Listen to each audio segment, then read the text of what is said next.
ang lahat ng opinyon, pagtingin, pananaw o kuro-kuro ng mga bisita at panauhin o mga anchors o host sa programang ito ay sarili at tanging opinyon at pananaw ng mga nabanggit at hindi opinyon o pananaw ng Aliw Broadcasting Corporation, mga producers o mga namamahala ng Aliw Broadcasting o anumang organisasyon na affiliated sa network at kailanman ay hindi iniendorso ng Aliw Broadcasting Corporation ang mga nabanggit na opinyon at pananaw sa programa.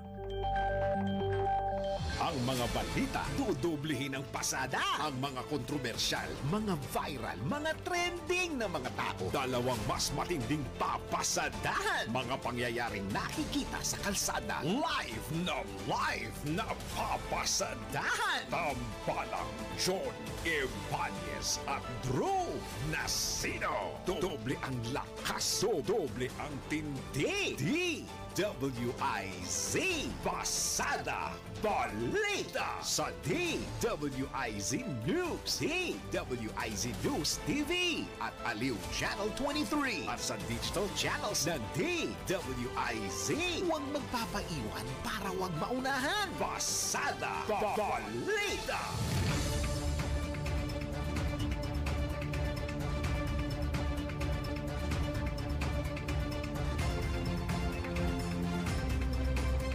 Natin ang ulo ng mga balita. Pasada Balita. Super Typhoon Nando nakalabas na ng bansa. Isa pang LPA sa labas ng PAR. Mataas ang tsansang maging bagyo. Pasada Balita. Pangulong Marcos handang sumailalim sa investigasyon kaugnay sa mga maanumalyang flood control project. Pasada Balita. Speaker Boji D. ipaubaya na sa ICI ang investigasyon sa flood control project. Pasada Balita. Defense Secretary Gilbert Gibot Teodoro itinuturing na national security concern ang mga minor de edad na sangkot sa riot sa Mendiola, Maynila. Pasada Balita. Nabalitang pangkalakalan, GDP growth target para sa taong 2026 malabong maabot ayon sa Bangko Sentral ng Pilipinas. Pasada Balita. Sa balita sa ibayong dagat, Taliban compound sa Pakistan sumabog. Mahigit 20 patay. Pasada Balita. Balitang pampalakasan, FIVB pinuri ang pag-host ng Men's World Championship. Pasada Balita. Sa balitang pangkalusugan, benepisyo ng pagkain ng patola ating alamin. Pasada Balita.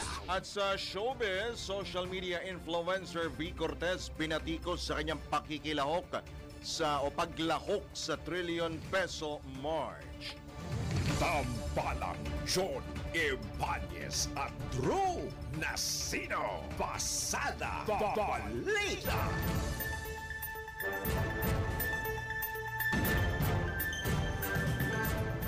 Magandang umaga, Luzon, Visayas, Mindanao, Mega Manila, sa buong bansa, sa buong mundo ngayong pong araw na ito ng Martes.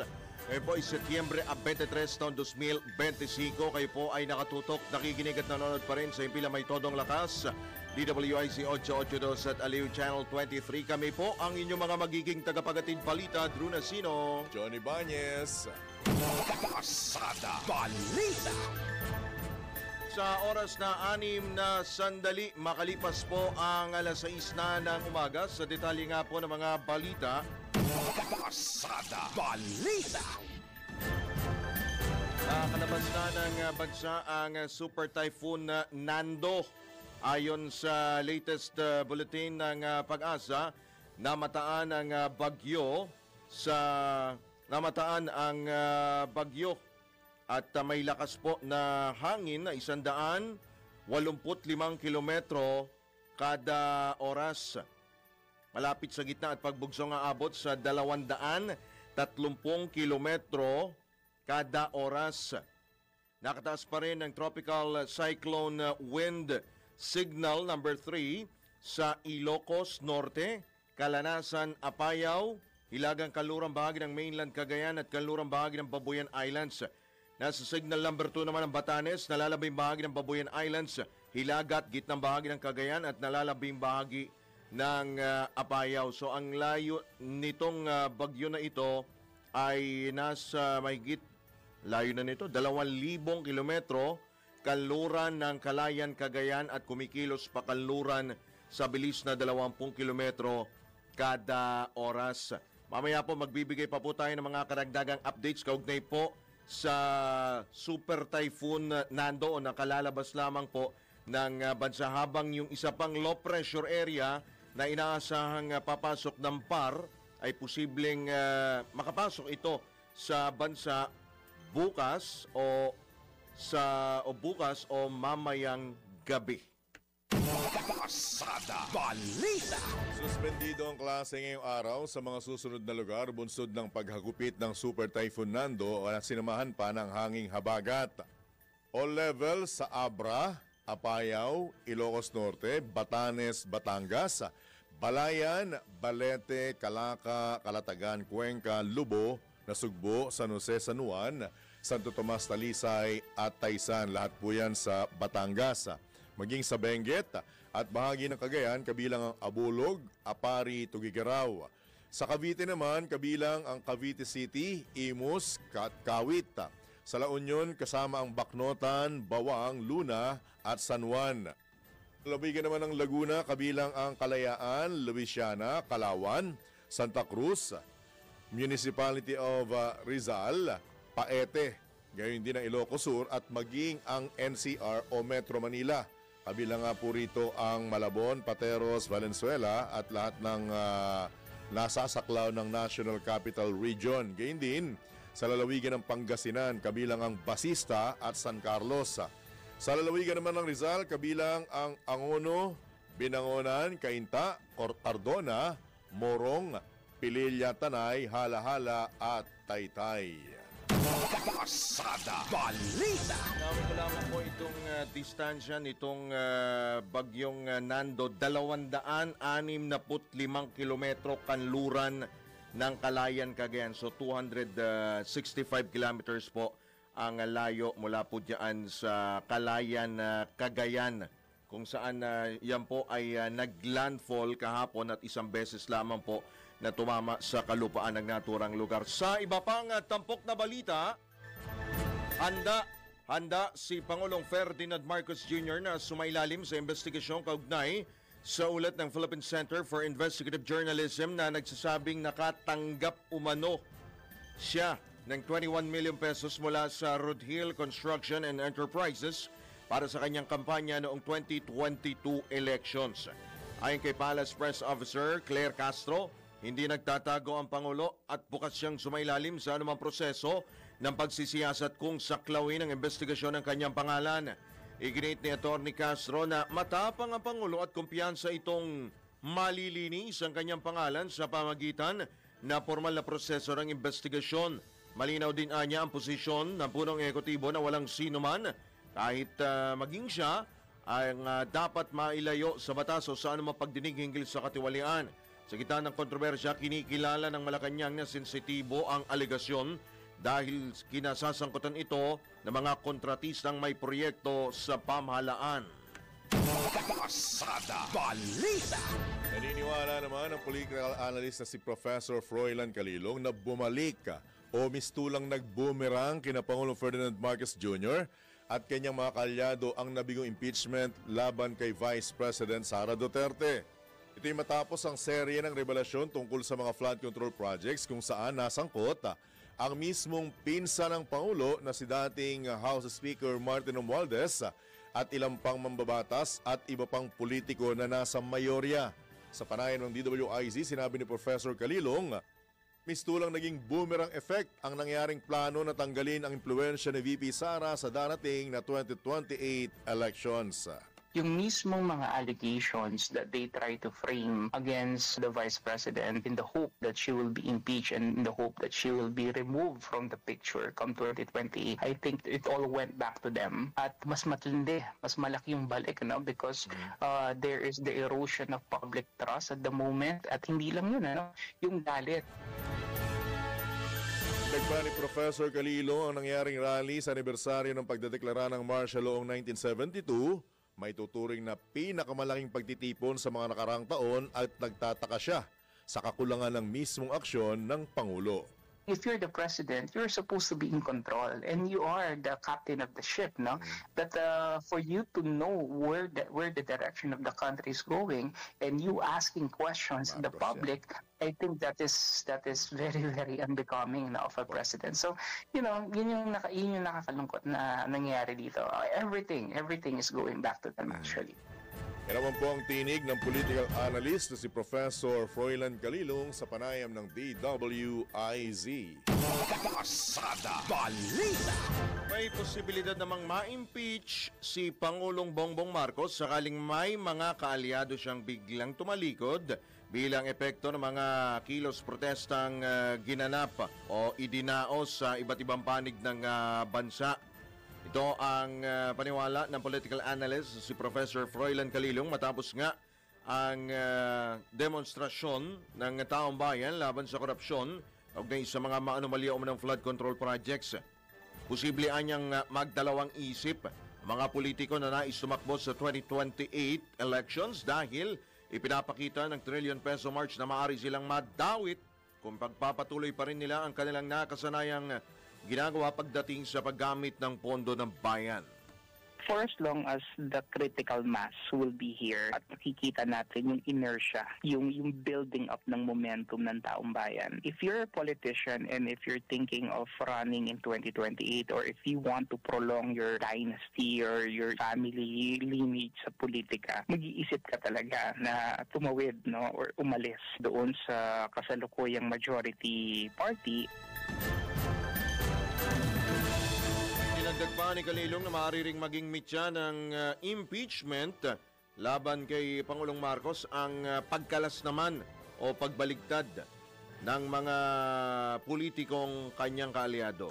If this happens, it will open a lot of possibilities, one of which is the possible impeachment of the very president himself, no? Because if this systematic corruption will point at him, no, later on in the investigation, so somebody who is implicated in this issue, this is a serious case of plunder which is definitely impeachable, no? And kapag na-decapitate na or na-decimate yung kanyang mga kaalyado sa lalong-lalo na sa lower house, it may possibly create that possibility na siya ay masampahan ng kasong impeachment. Yan po muli ang tinig ng political analyst na si Professor Froilan Calilong sa panayam ng DWIZ. Pasada Balita. Iniwala naman si House Speaker Faustino Bogie D. III na dapat ang ipaubaya ng Kamara sa Independent Commission for Infrastructure ang investigasyon sa palpak at manumalyang flood control projects. Ayon sa House Speaker, mas mainam na maipasa na ng House Infrastructure Committee o Infracom ang pagsisiyasat sa ICI.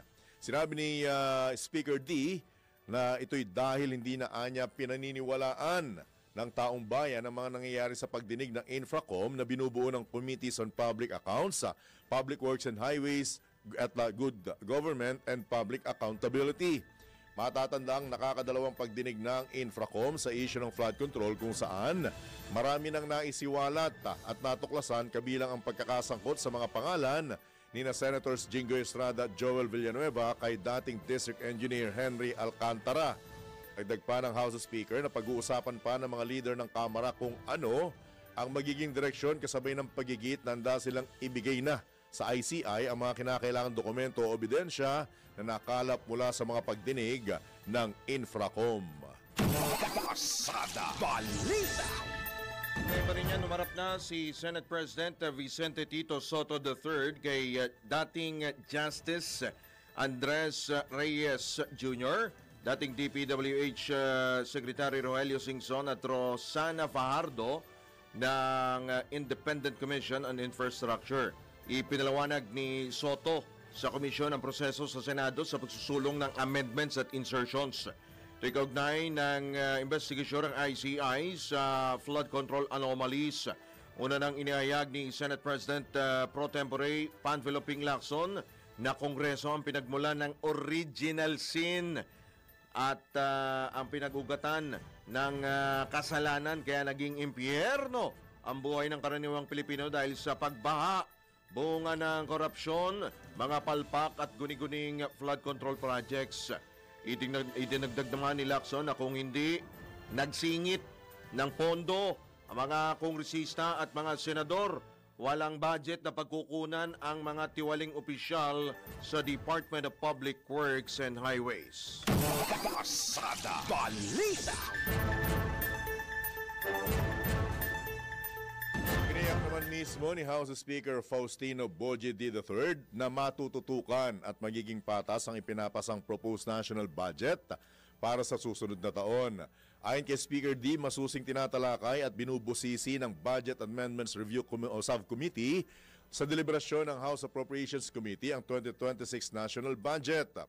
Binigyan din ng leader ng Kamara na mababantayan ang pagproseso sa pondo upang maitama ang alokasyon sa mga ahensya ng pamahalaan matapos tapyasin ang 255 billion pesos na pondo mula sa flood control project ng DPWH. Pakinggan natin ang mismong pahayag ni House Speaker D. Unang-una, alam niyo naman po na talaga ang pinaglalaanan natin ng oras ngayon na to make sure na transparent at ang ating pinapapasang proposed budget for 2026. Katunayan yan na ngayon ay meron tayong ginagawang budget amendment and provisions sa subcommittee na kung saan maraming mga member ng House tinatalakay at binubusisi ang proposed budget for next year. Kaya naman ako po ay yan ang aking dapat natin pagtuunan ng pansin at hinihiling po sa inyong lahat na sama-sama nating bantayan ang proposed budget na to nang matiyak na tama ang paglalaanan ng pondo ng bawat sentimo para po sa ating Yan naman po ang tinig ni House Speaker Faustino Boyedi III. Pasada Balita.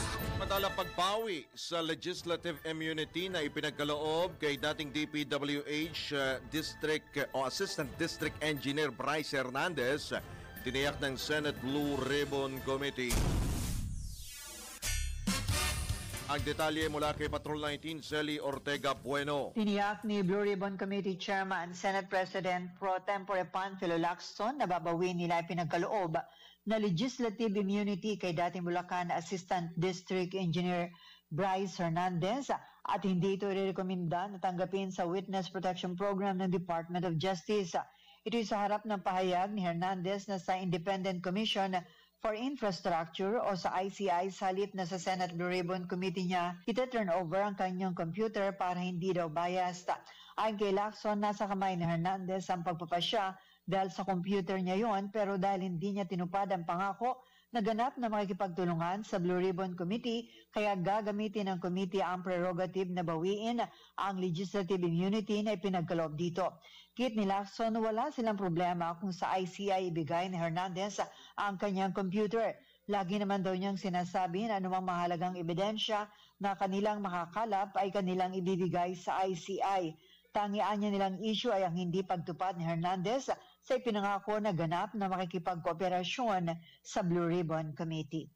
Ito sa Patrol 19, Celi Ortega Bueno para sa impilang metodong lakas sa DWIC. Nagbabalita ng tama, naglilingkod ng tama. Pasada Balita. Samantala pagtalima ng mga pulis sa maximum tolerance kasunod ng kaguluhan sa rally nung nakalipas sa linggo, binigyang pagkilala ng pambansang pulisya. Tayo mula kay Patrol 17, Jopel Pelenio. Binigyang diin ng Philippine National Police na kanilang naisakatuparan ang pinaigting na seguridad sa naganap na mga pambansang kilos protesta kontra talamak na korupsyon sa loob ng kasalukuyang gobyerno. Payag ni PNP spokesperson at PIO Chief Police Brigadier General Randolph Tuanyo, layo nito na matiyak ang kaligtasan ng publiko habang iginagalang ang karapatan ng mamamayan sa mapayapang pagtitipon na natili aniyang payapa ang mayorya ng mga rallyista na nagsagawa ng mga aktibidad at naglabas ng kanilang mga hinaing laban sa mga tiwali at korap na opisyal ng pamahalaan. Sa kabila naman ani Tuanyo ng naganap na gulo, napanatili ng mga pulis ang kahinahunan kaya't agad ring naibalik ang kaayusan. Una nang kinumpirma ng PNP na 129 na police personnel ang nasugatan sa buong bansa, kabilang na ang 73 sa Metro Manila. Agad naman aniyang nilapatan ng lunas ng mga medical team sa lugar at dinala sa ospital ang mga nasugatang pulis. 8 sa mga ito ang kinailangang tahiin ang sugat, 9 ang patuloy na inoobserbahan sa PNP General Hospital at 1 ang sinusuri pa sa posibleng bali sa ilong. Ginuri naman ni Acting Chief PNP Police Lieutenant General Jose Melencio Nartates Jr. ang kanyang mga tauhan na nanatiling kalmado sa kabila ng paulit-ulit na panguudyok ng mga nanggulo sa malawakang kilos protesta kontra korupsyon sa gobyerno na isinagawa sa buong bansa. Ito si Patrol 17 Chapel Pelenyo para sa impilang may dadalakas, DWIZ nagbabalita ng tama, naglilingkod ng tama. Kapag may bagong balita, naka-on air, agad-agad, DWIZ Patrol Report. Papampaksa ng mga balita mula sa Business Mirror o Filipino Mirror, nababahala si Defense Secretary Gilbert Teodoro sa naging papel ng mga menor de edad sa karahasan na dumungi sa dapat sana'y mapayapang kilos protesta laban sa katiwalian kamakailan. Tinawag ni Secretary Teodoro na national security issue ang pag-riot ng mga batang nanggulo sa Ayala Bridge, Recto, maging sa Mendiola at dapat itong tumbukin kaagad at maremedyohan. Ikinabahala rin ng kalihim ang pagsusuot ng itim at ang pagwawagayway ng isang itim na bandila na may puting bungo na parang pirata at dilaw na sombrero na sumikat dahil sa Japanese anime series na One Piece. Idinagdag pa ng kalihim na dapat matimbog ang mga taong nag-impluwensya at nag-engganyo sa mga batang nanggulo sa protesta at ang iba sa kanila ay namigay pa ng iligal na droga.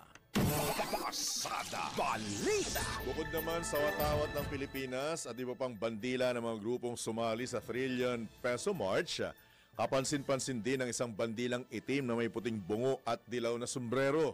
Ito po yung tinaguriang Straw Hat Pirates Charlie Roger Flag mula sa anime series na One Piece. Ginawa ang naturang serye ng Japanese comics artist na si Eiichiro Oda at nakabase sa istorya ng piratang nagngangalang Monkey D. Luffy at ang kanyang layuning maging hari ng mga pirata habang tinutulungang palayain ang mga inuusig ng tinaguriang world government. Ayon sa ilang mga relisa, sinasalamin ng anime series ang kanilang pakikipaglaban sa katiwalian, lalo na sa mga nasasangkot sa mga maanumalyang flood control project.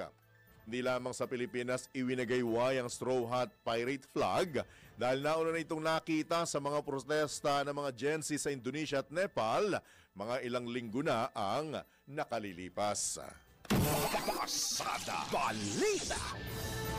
Yan po yan pala yun. Pang-anime pala yun, ano? Si Monkey D. Luffy. Hindi ako makarelate eh. Oo, kung ano man yan. Kasi ang kilala ko si Luffy the Vampire. Luma. Meron ba nun? Wala yata. Parang iba yun. Parang Bapi yata. Bapi ba? Bapi. Sorry na.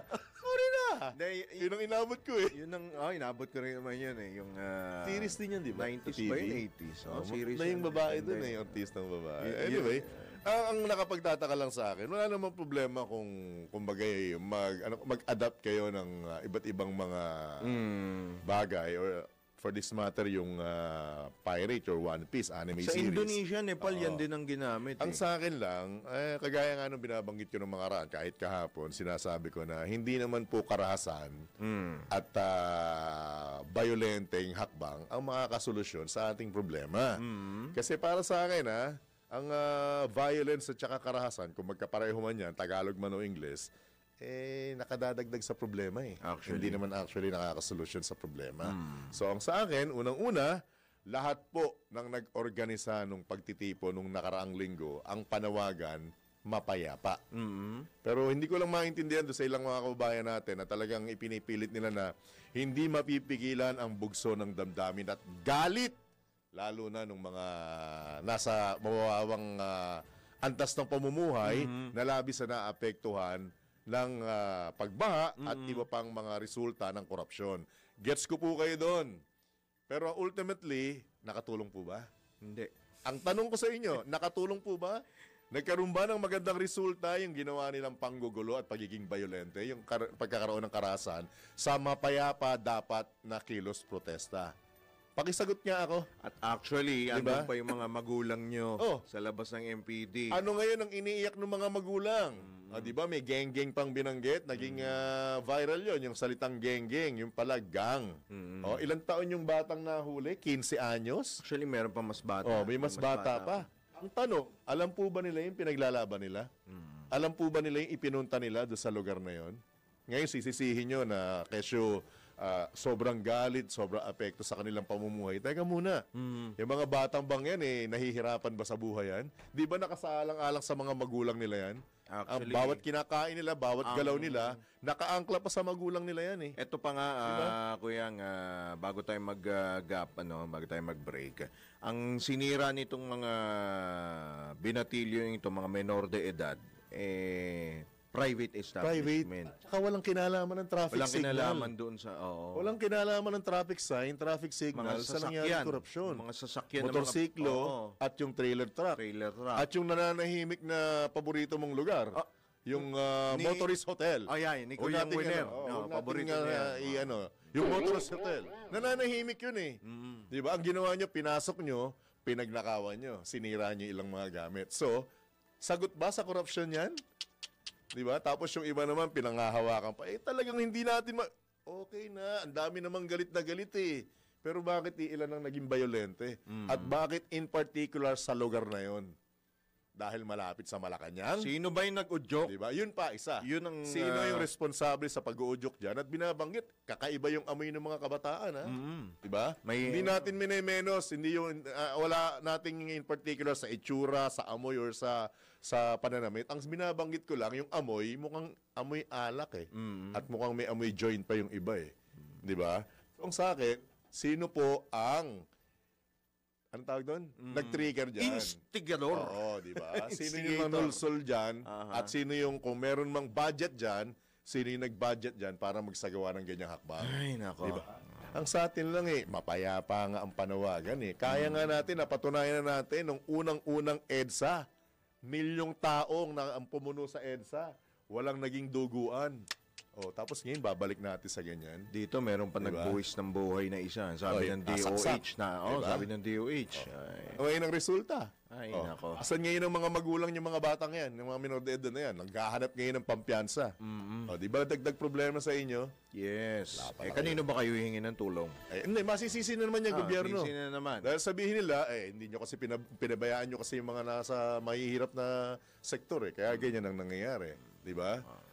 Ikaw talaga mo yung Drew. Aga-aga. Sige na, wala namang pasok ng mga bata eh. Uwi na tayo.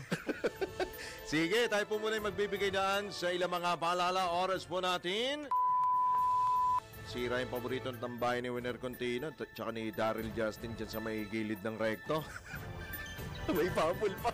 Ganap na po ang 6:30 ng morning. Oras po naganap na 6:33 na ng umaga. Sa pagkakataon ito, alamin na po natin ang ating pong almusalin, ang ating pong pananghalian. Hanggang hapunan, ang altang happy hatid po. Walang iba ang ating pong palengke queen ng ina mo, ina niya, ina nating lahat sa palengke. Walang iba si Aling Beth na mayroon pong daladalang bayong Samson. Aling Beth? Magandang morning, Aling Beth. Yes, good morning, John. Good morning, Drew. Ayan, syempre, talagang mamimili pa rin tayo. Walang pasok ang mga bagets at mga tulog pa. Ayan, ang altanghap namin, ang almusal, para maiba naman, nakabili ako ng kutsinta, yung bilog-bilog na maliliit, sa kulay orange, 50 pesos. Ayan, pagising ng mga bagets, meron na silang almusal. Pero sa tanghalian, eto, napakasarap ng tanghalian namin dahil umuulan. Masarap mesa mo. Kung kahapon nagsigang, maglalaga naman ako ngayon. At meron 1 kilong bigas ng 40 pesos. Maglalaga ako ng pata ng baboy yung unahan. Malaman daw po pag unahan, ano? Yes po, kasi pag sa likod, medyo mabuto-buto na yan eh. Sa unahan talagang, John, tama ka dyan, malaman-laman yan. Siyempre, yan ay nilagang pata with yellow sweet corn. Sweet corn, ha? Yung aking, yes, Parang sweet corn lalabas talaga, yan, ha? parang bulalo yan eh, di ba, Aling Beth? Parang bulalong pata. Correct ka yan, John, bulalong pata. Ayan, yung aking pata sa unahan, nabili ko ng 320 pesos yan. Aha. Siyempre, pinataga-taga ko na ng maliliit yan. May laman, maraming laman eh. Po. Sasahugan ko yan ng 20 pesos na pechay, 20 pesos na repolyo, yung sibuyas at saka mais ko, 40. Pero yung mais ko, ititira ko yung isang malaki. Hahapiin ko sa dalawa, ilalaga ko merienda ng bagets yung mais na mamayang hapon. Para pagising nila, pagkatulog nila ng tanghali, pagising nila, meron silang nilagang mais din. Yung mais naman na ihahalo ko sa nilagang pata, yan nakakatamis ng sabaw. Nakadagdag. So, yan, Sumisip-sip yata ng tabayan sa Aling Bet, no? Mula sa... pumupunta dun sa corn yung taba. Kaya, Malakas hangin dyan, Aling Bet, ah. ay, sobra! Lakas, no? Bin- Sa amin din, eh. Binosa ko yung bintana ko. Lakas na sa amin, eh. Hindi ganun pinroblema. Ulan, salamat naman kaya wala mga binahang area sa Kamanaba. Pero ang dinaing talaga, yung mga yero at saka yung mga punong naggagalaw at hindi ng lakas ng hangin. At least, minus ka sa kuryente, hindi ka mag-i-aircon, hindi ka mag-i-electric fan. Oo. Buksan mo Mas lang nga yung sa bintana mo, kuryente, ventilator. mahal naman yun, no? Tipid. Mapupunta naman sa pampagawa ng bubong. Ayun lang. Kaya kailangan ang bubong mo, ilagyan mo na ng mga hollow blocks para hindi siya lumipad o kaya Uso pa hindi ba siya yun? gumalaw-galaw. May mga gulong-gulong tsaka hollow block sa ibabaw ng... Meron Meron pa rin, pero pa akong wag na lang gulong. Wag na lang daw gulong, sabi ng DOH, kasi pwedeng magkarga pinakabahayan ng mga lamok. Tama, Opo, babahayan ng lamok. Okay na rin sana yung mga bato-bato na yan, mga hollow blocks na yan, Hollow pwede na block, yan. adobe. Pero mas maganda, pag may bagyo, kumpunahin nyo na yung mga yero nyo para hindi na kayo magiging mga ral pag talaga may bagyo. Alam Oo niyo, pag may naman. bagyo, may hangin Tama. talaga. Diba? Ayan, Kala niya si Aling. nag-sermon pa ang inay ninyo. Kaya Sarap ng ulam, may sabaw, mainit na nilagang pata na may mais at ang Pata. nilaga ng mga mais mamaya ay merienda ng mga bagyo. Oh, yeah. Hoy! Oh, yeah. Ano ba yan? Talaga. Po, parang, kasi Pag-ulan- sinabi nyo pag kasi, maulan, eh, alam mo yung- naman, eh. Nagulat Kasi ako kay binanggit engineer nyo mo kanina yung- Wala naman tayong pinag-uusapang itlog, napapa-oye-oye. Hindi, pata kasi yung pinag-uusap. Ibang klaseng pata kasi Kasi- nasa isip nito. Pata. kaya, oh yeah, kaya ganun ang tunog. Binanggit nyo kasi kanina yung binabato ng mga kabataan, yung kung na Ay, paborito nila. Yun yata nasa isip niya. Anyway, budget! Kano? Hanggang gabi yan, yung ulam mo na nilaga, dapat yan sa gabi may paningit kang Oo. tuyo at prito para may partner. Yes, yung mga tier namin sa rep po, tama, ganda ng tanong mo, Sir John, tama yan, napakaganda, saka Drew. May Alam mo kung paningit bakit? ka. Yung mga tier namin doon ng mga prito-prito, Yo, pwedeng initin. tama. At pag kinapos pa rin, pwede ka magluto ng itlog. May dilata ka, pwede mong sabayan ng sardinas. Pero kakasya yan eh. Kasi sabaw lang, ulam na sa akin eh. Kasya sa Tama. tiyan ko, kasya sa tiyan ko yan. Ay, siguradong sobra-sobra sa tiyan mo yan, bro. Anyway, sa 490 yan, maghapon na yan. May merienda pang mais dyan. At yung pandesal kahapon na binili ko, iinitin ko dahil sobrang tulog na mga bagets, hindi nagalo yung pandesal, iinitin ko mamaya para meron pa rin silang pandesal. Okay, para sa Ano? atanghap pasada. Magkano yan? Magkano? 490. May 10 piso pa. Kasi 10 naudlot, piso pa, naudlot diba? kami, hindi namin narinig, pinag-uusapan Pinag-uusapan namin yung napakasarap na laing at saka ano yun? sisig Ay, tofu ba yun? tofu, sisig. tofu. Oh. Ay, opo, salamat naman po at nagustuhan na bunso mo. Ang sarap nung laing na tofu at saka sisig na gulay. Kabaliktad. Ano ba yun? Balistad. Uy, Ay, naihalo kasi. Yung sesame seeds nakasarap doon eh. Tsaka yung pinaka-sauce doon ng mayonnaise, may kasamang dinurog na atay. Oo. Actually, masarap po. Masarap aring bet. niya. Na, kaya hindi ka na namin Salamat. binebenga ngayon kasi natikman na namin yung sarap ng luto mo. Uulitin ko yan. Ayan, Ang alin? nangako na ako, at natupad ko na. Yung pagkain. Yung pagkain. Akala ko yung mamigay. Mamimigay talaga uli ako. Meron akong pangako kay John. Nag-iisip lang ako kung kailan ako magkakaroon time na gumawa ng ludupak. Gusto ko yung pinandurog, paagamit ha. Araw! Paano, winner? Patay Harap ng lasa nun. Malamang makakalimutan mo yun. Pati pangalan Pati mo. pangalan mo, makakalimutan mo dyan. Wait, gumagamit ako ng plastic sa kamay pag naglalamas ako Basta ng gusto mga... ko paa para kakaiba. Parang nilupak. Yun na nga. Nilupak na nga, paagamit pandurog. Ako payag ka.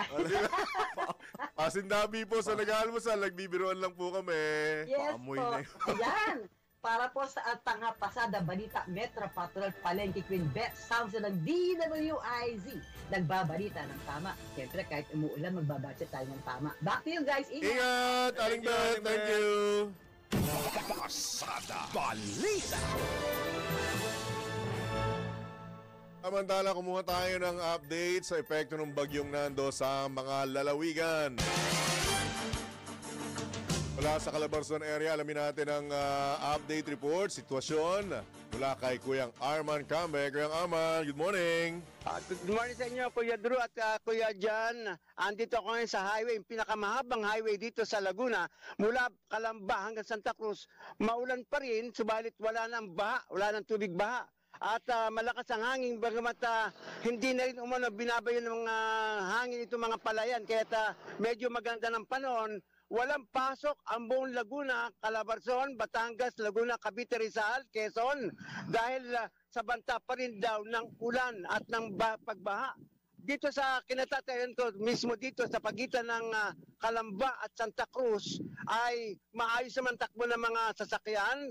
Dire-diretso ang pagpapasada ng mga jeep at mga bus at marami pa ring empleyado ng pampubliko at pribadong tanggapan ang may pasok na dahil nakikita ko sila na nag-aantay sa mga waiting shed at sa mga highway patungo sa kanilang tanggapan. So apart dito sa Laguna, maayos ng panahon, medyo sumisikat na konti ang araw dito sa bandang Silangan at madilim naman sa bandang gawin ng Quezon at Rizal.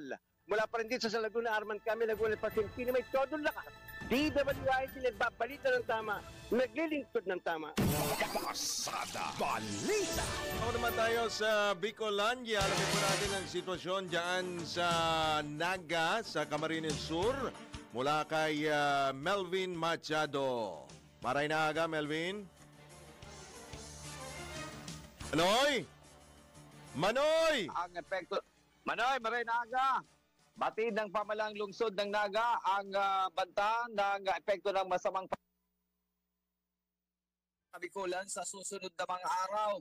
Dahil dito agad nagpatawag ng meeting ang City Disaster Risk Reduction Management Office sa pangunguna ni Naga City Mayor Len Robredo. Dumalo sa naturang meeting ang 27 Barangay Chairman, Naga City Police Office at iba pang mga tanggapan ng pamalang lungsod. Ayon sa alkali, malaki ang posibilidad na pagbabahang muli sa lungsod kung malakas ang buhos ng ulan na dala ng susunod na bagyo dahil sa mga baradong drainage sa barangay. Dahil dito nanawagan na si Mayor Len Robredo sa lahat ng barangay chairman na pagtulungan ang declogging operation dahil hindi kinakaya ng mga kagamitan ng pamalang lungsod. Kahapon, naramdaman na ang malakas na ulan at ihip ng hangin kahit isang malaking punong kahoy ang naputol at sumabit sa kable ng kuryente na naging sanhipa ng pagkakaabala sa daloy ng mga sasakyan dito ito sa Barangay Kalawag sa lungsod ng Naga. Agad naman pinagtulungan na alisin ang mga sanga ng punong kahoy upang makadaan ang mga sasakyan. Samantala, wala pa namang anunsyo ng suspension ng pasok sa paaralan sa Naga City at kahit na sa lalawigan ng Camarines Sur, ngunit lahat ay nananatiling nakaalerto dahil sa pagpasok o posibleng pagpasok at pagdaan dito sa Bicol ng susunod na bagyo. Ito ang Ronda Patrol, Melvin Machado para sa Impilang May Todong Lakas, DWIZ. Nagbabalita ng tama, naglilingkod ng tama. Pasada Balita. Alamin naman natin ang sitwasyon sa gitnang Luzon mula kay Kuyang Johnny Gole. Kuyang Johnny. Yes, sa kasalukuyan ay patuloy ang ulan, itong pagbugso ng malalakas na ulan. Pero tuloy-tuloy ito mula kahapon pa ay ganito na yung sitwasyon dito sa lalawigan ng Pampanga. Dahil dito, ayon dito sa pinakahuling bulletin o itong ulat ng Pampanga Disaster Risk Reduction and Management Office, 43 ng barangay dito sa Pampanga ang kasalukuyang dumadanas ng tubig baha. Itong mga lugar na ito ay ang bayan ng Macabebe, 14 na barangay, Masantol, 22, Minalin, 6, at isa dito sa City of San Fernando, Pampanga. Sa kasalukuyan, ayon dito, kay Pampanga Governor Lilia Pineda ay nakapag-deploy naman sila ng mga rescue personnel dito sa mga nabanggit na lugar kapag kailanganin ng magsilikas itong ating mga kababayan dahil sa patuloy ng pagtaas nitong Pampanga River at nadagdagan pa ito o pinalubha pa ito ng high tide ayon sa ulat. At gayon din ay pinababantayan itong Pampanga Disaster Risk Reduction Rescue Team itong mga lugar o itong mga flood control types na hindi pa nagawa o nasira na noong mga nagdaang panahon ng bagyo ay nakatiwangwang ngayon ito at sandbagging lamang ang kanilang pandepensa. Gayon din yung tatlong irrigation dikes sa mga bayan ng Florida Blanca, Guagua at Lubao na nasira din nung nakaraang mga pag-ulan. Sa ngayon, ayon dito sa PDRRMO, ay manageable pa naman yung sitwasyon dahil 3 hanggang 4 na tubig baha pa lamang ang kanilang dinadanas o pinakamalalim dito sa mga nabanggit na mga bayan. So yan muna yung update. Buhat dito sa lalawigan ng Pampanga. Ito si Central Luzon Patrol, Johnny Gole, para sa Intila mo todo lakas DWIC. Nagbabalita ng tama. Pagkakataon po ito mga kabalitan, kabalitaktakan, muli tayong tumanggap ng pag-uulat mula sa labas ng himpilan. Asong ihahain laban sa nasuspending engineer ng DPWH Baguio City, ikinakasana. Tayo mula kay Patrol 24, June Samson. Inihahanda o ikinakasana nga ng Department of Public Works and Highways ang isa sa pang-kriminal o administrative case laban sa nasuspending district engineer ng Baguio City na si Rene Zarate dahil sa pagsira at binoktor ang mga dokumentong kaugnay ng mga proyekto ng DPWH sa lungsod. Nauna dyan ay sinuspinde ni Secretary Vince Dizon si Zarate dahil sa hindi pagsunod sa kautusan na makipagtulungan sa Independent Commission for Infrastructure na nagsasagawa ng investigasyon sa mga flood control at iba pang infrastructure projects. Batay sa inilabas na memorandum ni Dizon, lahat ng opisina ng DPWH mula Central, Regional at District Engineering Offices ay pinatasang magsumite ng mga kinakailangang dokumento, impormasyon at testimonya upang suportahan ang investigasyon ng ICI. Samantala, pinaliwanag naman ni Dizon na layunin ng preventive suspension na hindi maimpluwensyahan ni Zarate ang investigasyon at upang mapangalagahan ang integridad ng mga ebidensya. Patrol 24, June Samson, para sa impilang may todong lakas, DWIZ, nagbabalita ng tama, naglilingkod ng tama.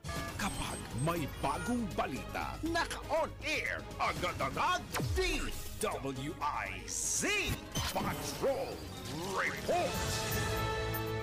Pagpapatuloy pa rin ang ilang pang mga balita, isinapubliko na ng International Criminal Court ang detalye ng mga criminal charges laban kay dating Pangulong Rodrigo Duterte.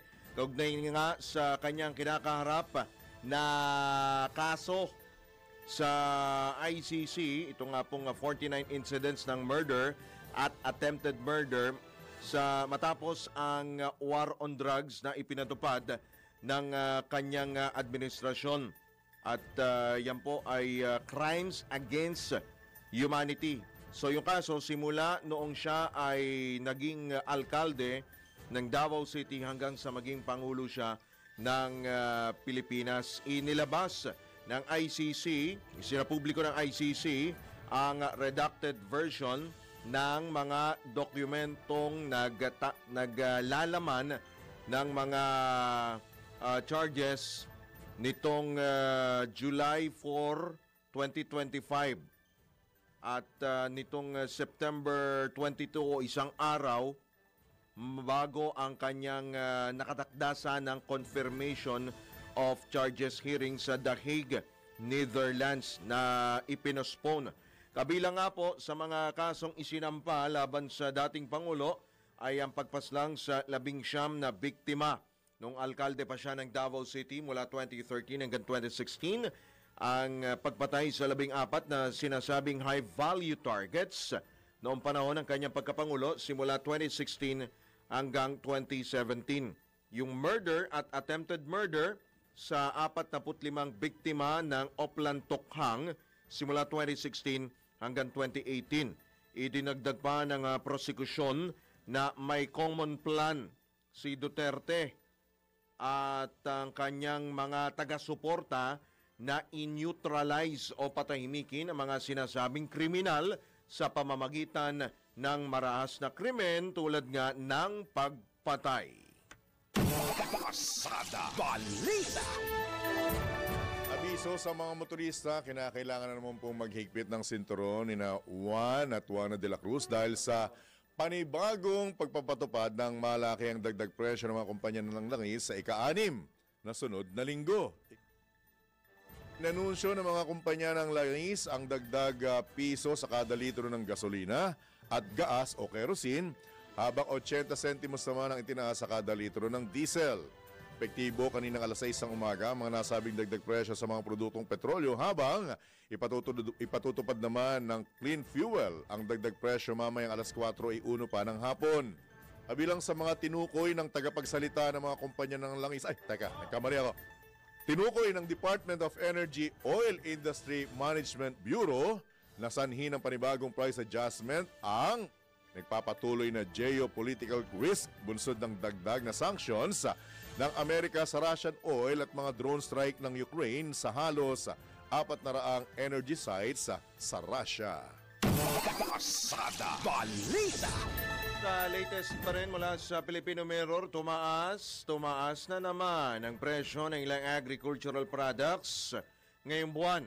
Batay sa Philippine Statistics Authority, nasa 57 pesos at 6 centavos ang kada kilo ng special rice kumpara sa 56 pesos 87 centavos kada kilo noong nakaraang buwan. Maliban dito, tumaas din sa 238 pesos 51 centavos ang isang kilo ng bangus kumpara sa 231 pesos kada kilo at 230 pesos kada kilo. Gayun din ang kamatis na piso na lang ito, 99 pesos kada kilo sa unang bahagi ng Setyembre kumpara sa 81 pesos kada kilo at 80 pesos kada kilo sa kalagitnaan kumpara sa kalagitnaan ng Agosto. Sa Matala, nagkakahalaga ng 179 pesos kada kilo ang pulang sibuyas kumpara sa 175 pesos kada kilo ng isang buwan. Bumaba naman sa 360 pesos at 64 centavos kada kilo ang presyo ng kasim, baboy, mula sa dating 364 at 93 centavos kada kilo. Pasada Balita. Inatibay namang muli ni Customs Commissioner Ariel Nepomuceno ang panawagan para sa maigting na ugnayan at kooperasyon ng adwana at sektor ng negosyo. Sa harap ito ng mga miyembro ng Federation of Filipino-Chinese Chambers of Commerce and Industry Incorporated sa isinagawang forum kasama ang business sector. Ang kanyang talumpati, muling kinilala ni Commissioner Nepomuceno ang pangangailangan ng reforma sa loob mismo ng BOC, pagbabago na magpapahusay at pagtataguyod ng transparency at magpapanumbalik sa tiwala ng publiko. Inanggit din ng Customs Commissioner ang kahalagahan ng suporta ng mga negosyante sa mga initiative ng Customs Bureau, lalo na sa pagsulong ng full digitalization ng mga proseso sa adwana. Pasada Balita. Samantala, nakatakdang magtungo ngayong araw si Pangulong Bongbong Marcos sa National Disaster Risk Reduction and Management Office. Ito'y upang personal na kumuha ng pinakauling detalye kaugnay ng panalasan ng Super Typhoon Nando sa Northern Luzon. So kanya pong pupulungin ang NDRRMC. Ayon kay Palace Press Officer at PCO Undersecretary Claire Castro, nakatanggap ang Pangulo ng mga ulat mula sa iba't ibang probinsya hinggil sa bagyo. May mga isinagawa na anyang preemptive evacuation na agad tinutugunan ng mga ahensya ng pamahalang partikular ang mga pangangailangan ng mga pamilyang nasa evacuation centers. Mahigpitan niya minomonitor ng punong ekutibo ang sitwasyon at naka-alerto na ang lahat inalerto ang lahat ng ahensya ng pamahalaan upang makapagpaabot ng tulong saan mang dako ng bansa kung kailangan. Pasada Balita. Inatasan na ni Pangulong Ferdinand Marcos Jr. ang mga concerned government agency kaugnay ng patuloy na paghahanda ng pamahalaan para sa Super Typhoon Nando. Ayon sa Presidential Communications Office, kumikilos na ang mga kinukulang ahensya ng pamahalaan kasunod ng naging direktiba ng mismong Pangulo kasabay ng panawagan sa publiko na manatiling nakalerto at sumunod sa mga official advisory. Sa pakikipag-ugnayan ng PCO sa National Disaster Risk Reduction and Management Council, iulat nito na nasa 44 na member agencies ang magkakasamang gumagalaw ngayon at nananatiling proactive para sa patuloy na paghahanda sa epekto ng bagyo. Nagkakatuwang-an nila ang DSWD, DOH, DepEd at iba pang ahensya ng pamahalaan upang matutukan ang hakbang at tugon sa pangangailangan ng mga kababayang posibleng maapektuhan ng nasabing kalamidad. Pasada Balita. Tabay lamang po para po sa mensahe mula po sa ating ama ng himpilan, ng chairman po ng Aliw Broadcasting Corporation na si Boss D. Edgar A. Cabang.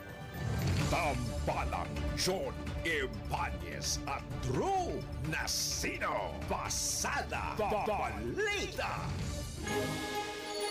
Nagpapalaganap ng tamang balita at tamang paglilingkod sa Metro and Mega Manila at buong bansa. Ito ang News and Information Station ng Aliw Broadcasting Corporation. Ito po ang DWIZ. Nagbabalita ng tama, naglilingkod ng tama. Ngayong Pasko hanggang dumating ang 2026. Proud member of ALC Group of Companies.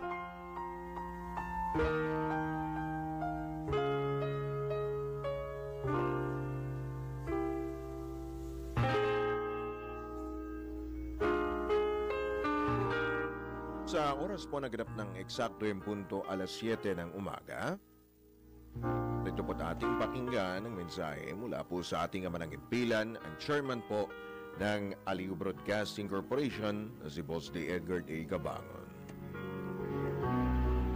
A good reminder, life never seems to be the way we want it, but we live it the best way we can.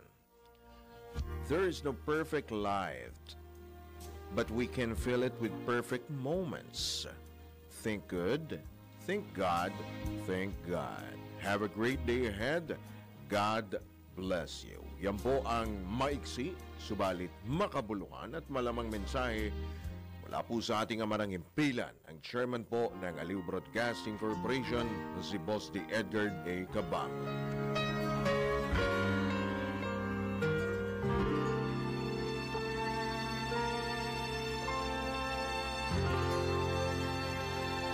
Mga balita, dudublehin ang pasada. Ang mga kontrobersyal, mga viral, mga trending na mga tao. Dalawang mas matinding papasadahan. Mga pangyayaring nakikita sa kalsada. Live na papasadahan. Tambalang John Ibanez at Drew Nasino. Doble ang lakas, doble ang tindi. DWIZ Pasada Balita sa DWIZ News, DWIZ News TV at Aliw Channel 23 at sa digital channels ng DWIZ. Huwag magpapaiwan para huwag maunahan. Pasada Balita. Balikan na po natin ang ulo ng mga balita. Pasada Balita. Super Typhoon Nando nakalabas na ng bansa. Isa pang LPA sa labas ng bar. Malaki ang tsansang maging isang bagyo. Pasada Balita. International Criminal Court isinapubliko na ang mga kasong kinakaharap ni dating Pangulong Rodrigo Duterte. Pasada Balita. Pangulong Marcos handang maimbestigahan kaugnay sa mga maanomalya umanong flood control project. Pasada Balita. House Speaker D. ipiauubaya na sa ICI ang investigasyon sa flood control projects. Pasada Balita. balita. Balitang pangkalakalan, GDP growth target para sa taong 2026 malabong maabot ayon sa BSP. Pasada balita. Sa balita sa ibaang dagat, Taliban compound sa Pakistan sumabog. Mahigit 20 katao patay. Pasada balita. Sa sports, FIVB pinuri ang pag-host ng Men's World Championship. Pasada balita. Sa balitang pangkalusugan, benepisyo ng pagkain ng patola ating alamin. Pasada balita. At sa showbiz, social media influencer V. Cortez binatikos sa kanyang paglahok sa trillion peso march. Tambalang John Ibanez at Drew Nasino. Pasada balita.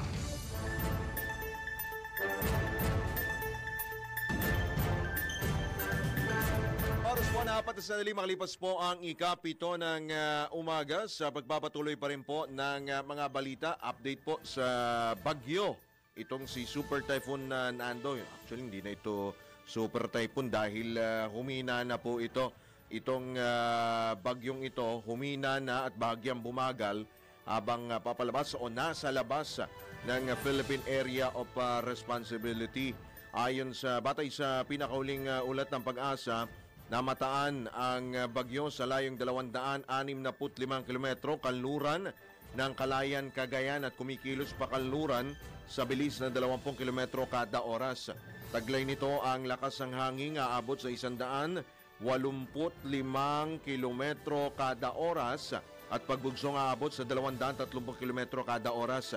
Nakalas pa rin ang public storm. Binaba na po sa signal number 3. So wala na po yung signal number 5 at 4. Pero signal number 3 sa Ilocos Norte, Kalanasan, Apayao at Hilagang Kanlurang bahagi ng mainland Cagayan at Kanlurang bahagi ng Babuyan Islands. Signal number 2 naman sa Batanes, nalalabing bahagi ng Babuyan Islands, Hilagat gitnang bahagi ng Cagayan, nalalabing bahagi ng Apayao, Abra, Kalinga, Kanlurang bahagi ng Mountain Province, Mangkayan at Bacon Benguet, Ilocos Sur at hilagang bahagi ng La Union.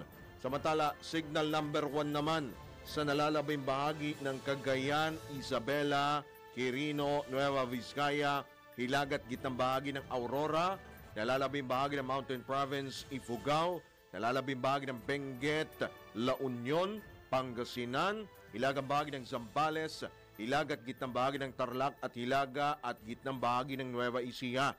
Mayroon ding namataang low pressure area na inaasahang papasok ng PAR at kung lumakas pa ito ay papangalanan itong Bagyong Opong. Manatili po nakatutok sa DWIC 882 at Aliw Channel 23 at sa lahat po ng DWIC News digital platforms para po sa pinakahuling update single nga sa lagay ng panahon. Pasada balita. Sinimula nang i-activate ng Philippine Red Cross ang kanilang emergency response assets at volunteers bilang paghahanda sa Super Typhoon Nando. Naka-full alert ang PRC upang mabantayan ang mga komunidad na nanganganib maapektuhan. Iprioridad ang kalusugan, kaligtasan at humanitarian assistance. Inatasan na rin ni Red Cross Chairman Richard Gordon ang lahat ng chapter lalo na sa Northern at Central Luzon upang makapaghanda para sa posibleng paglilikas, medical emergencies at pagkantala ng basic services. Ayon kay Chairman Gordon, lagi nakahanda ang Red Cross na pagsilbihan ng mga pinakalantad sa panganib habang hinimok niya ang publiko na makinig sa mga babala ng pamahalaan at iprioridad ang kaligtasan. Pasada balita. Madalat ang kapatay ng report. Susali ng NBI na itinatayo ng dalawang construction company na pagmamayari ng pamilya Diskaya. Pundasyon pa lamang ang natatapos. Alamin po natin kung gaano nga ba katibay ang pundasyon na yan mula kay Patrol 5 Ayaw Pangko. Bayad na ang phase 1 ng 2.4 billion na gusali o building ng National Bureau of Investigation NBI na itinayo ng dalawang construction company ng mga Diskaya sa Taft Avenue, lungsod ng Maynila. Ayon kay NBI Director Jaime Santiago, 4 na phase ang naturang proyekto na sinimulan bago pa man siya manungkulan bilang direktor ng NBI. Bagamat nabayaran na ang phase 1 nito, sinabi ni Santiago na hawak pa nila ang pondo para sa phase 2 hanggang 4 ng proyekto na kanilang ito turnover na sa DPWH. Gihit ni Santiago, makikipagdialogo siya kay DPWH Secretary Vince Dizon para mapagpasyahan kung ipatitigil muna ang construction na pundasyon pa lamang ang natatapos simula noong 2022. Ito si Patron number 5. Ay pang komparasyon pero metodo ng lakas. DWIC. Nagbabalita ng tama, naglilingkod ng tama. Kapag may bagong balita, naka-on air, agad-agad, DWIC Patrol Report.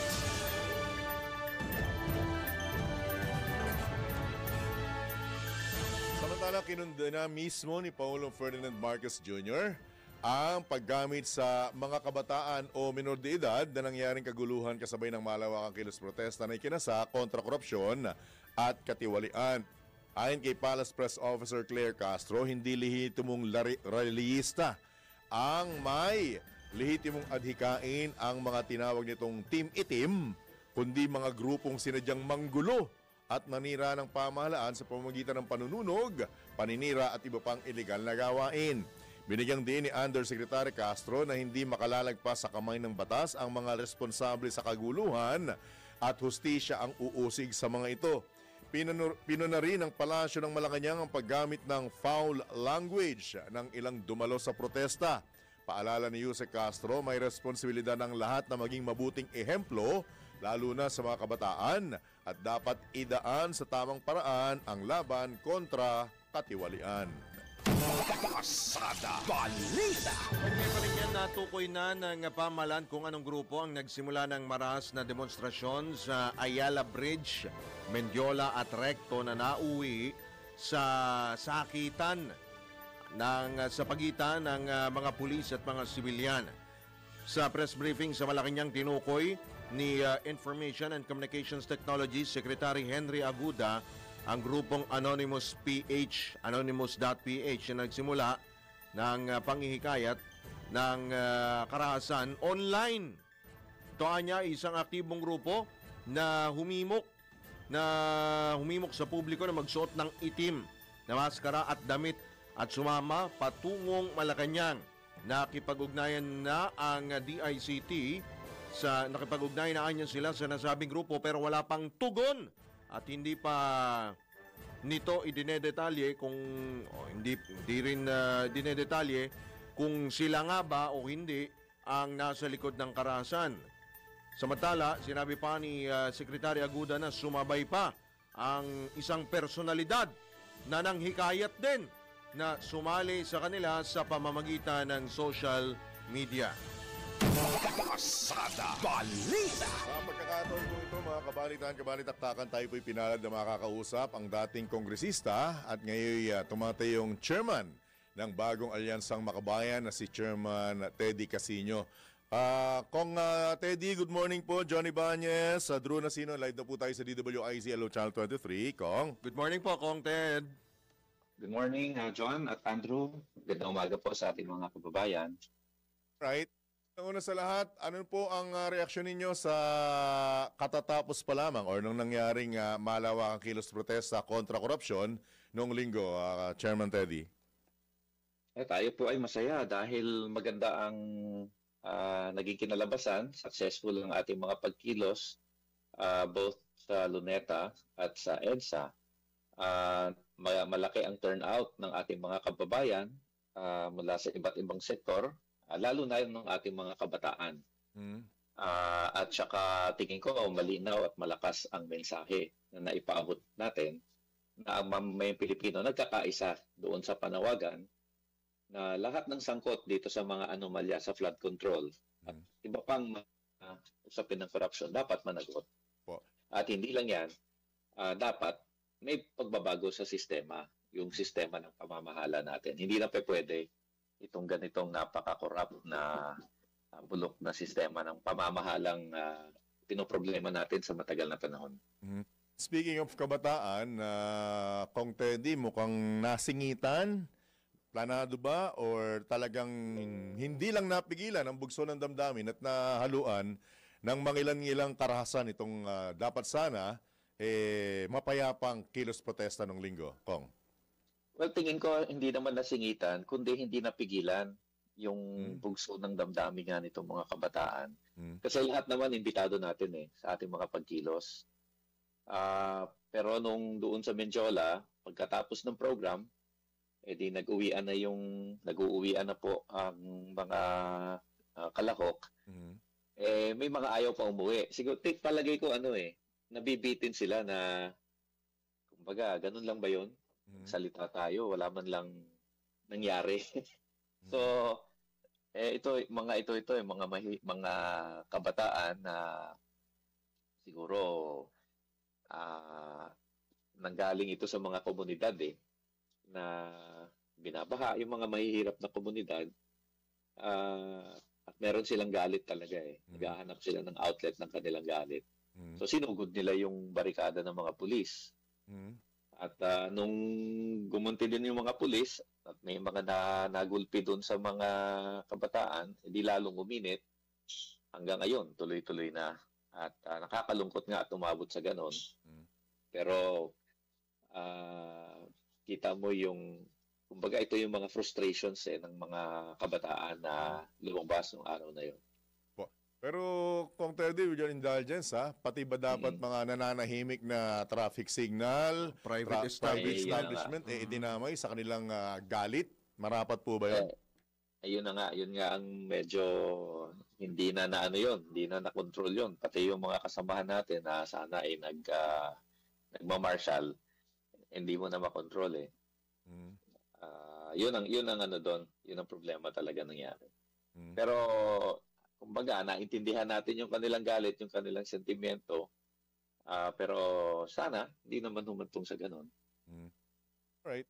Ilang beses din po tayong nagkasama sa coverage nung ikaw ay nasa lansangan pa.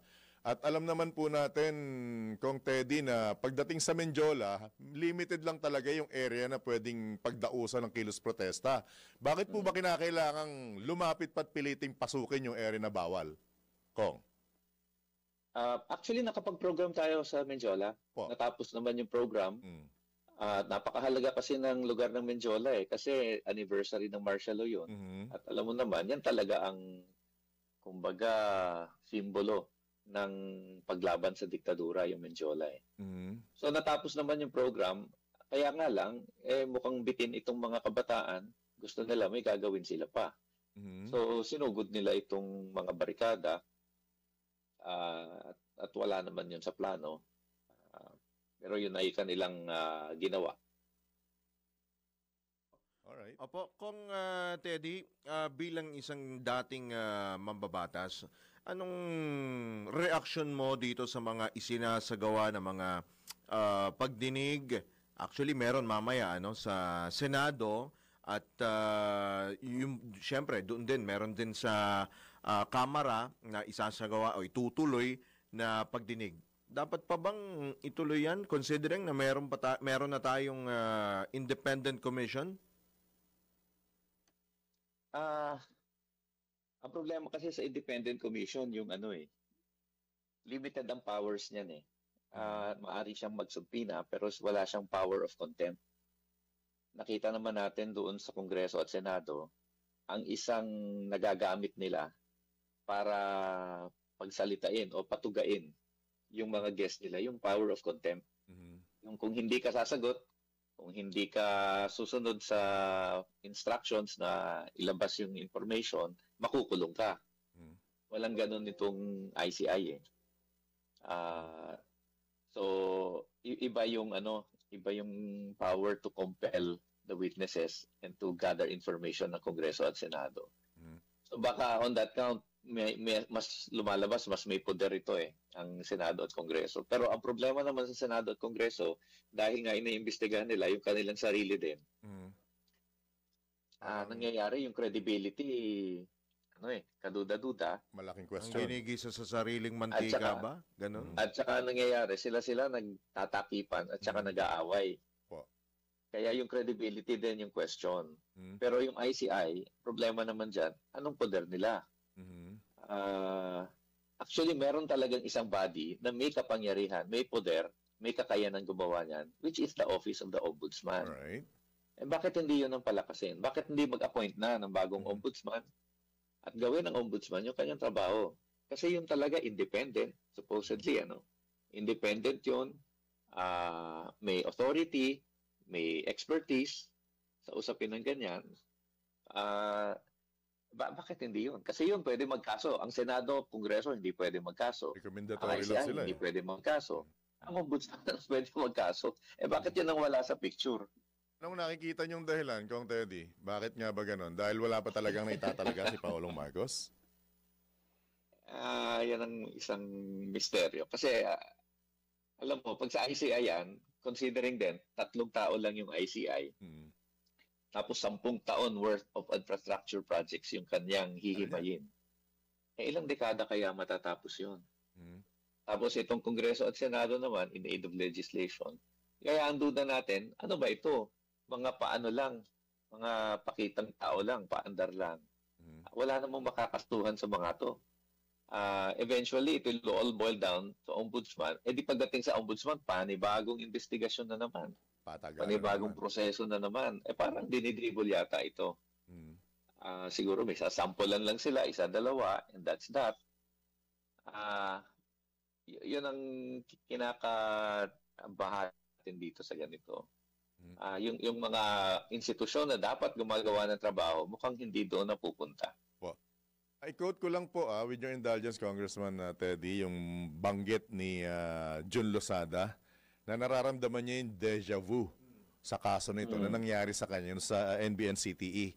Na kung sino pa yung whistleblower, na sino pa yung tumayong nag-expose at testigo laban sa malalakas, makapangyarihan at may perang mga taga-gobyerno at ibang mga individual, siya pa ang nakulong.